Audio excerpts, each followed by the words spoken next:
the Chase Thomas Podcast, for people who have nothing but time to kill.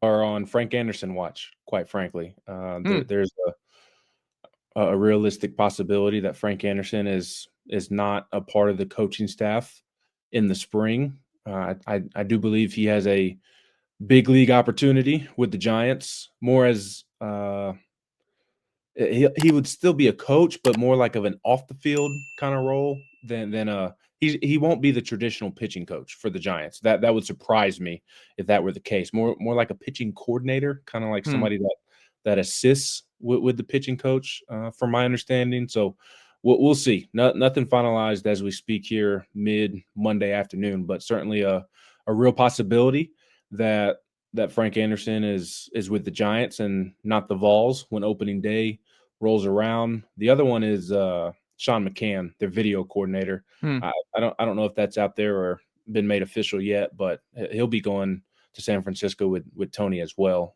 They're really tight. Makes a lot of sense. Was the first name that popped in my head when Tony took the job in terms of who could leave with him. And Tennessee has a great young person, I guess you could say, in Zach Stovall, who worked with Sean McCann. I believe his title was Director of Strategy, but he was essentially another video guy and cut up tape and did scouting reports and helped with the analytics.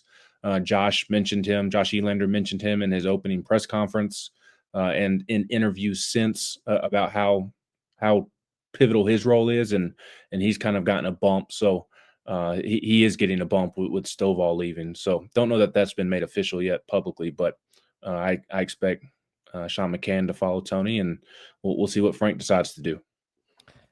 Man, the Frank Q combination after all of this spin, it's a double gut punch, man. Like, not having Q around, I mean, you could not get a better ostensibly, because we don't know what he's going to be like in the locker room and how he's going to mesh and everything else. Like, getting a MLB guy, it seemed like Q had a helping hand in finding his own replacement. So if he's got the Q stamp of approval, I feel better.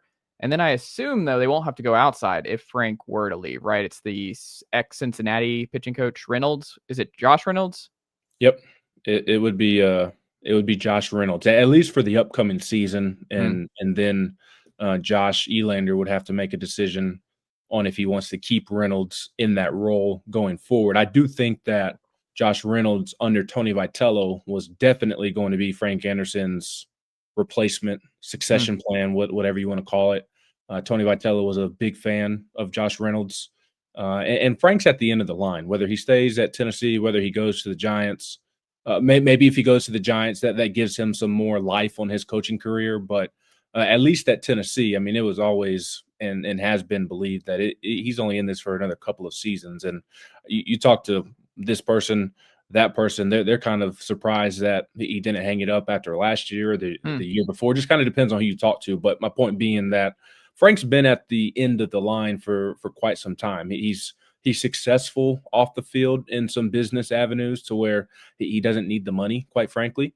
He's been doing this for a long time, viewed as one of the best in the game at his craft and what he does. So, and I do think his tank was running low, just in terms of, as I've been saying, how much longer he has in the game. So Josh Reynolds was always thought as the backup plan or the next plan for Tony.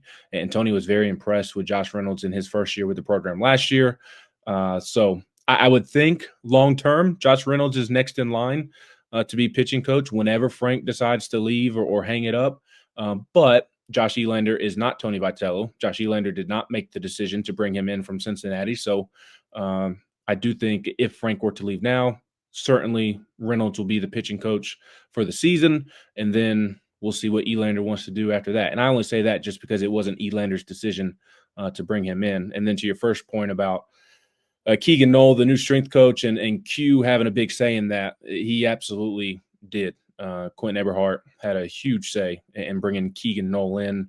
Josh Elander wanted to continue to have the professional stamp on the strength program because that's what they're preparing these guys for. And that's a big selling point on the recruiting trail, is that we treat you like professionals. We're preparing you for professional baseball. So they wanted to stay in the professional ranks with who they hired.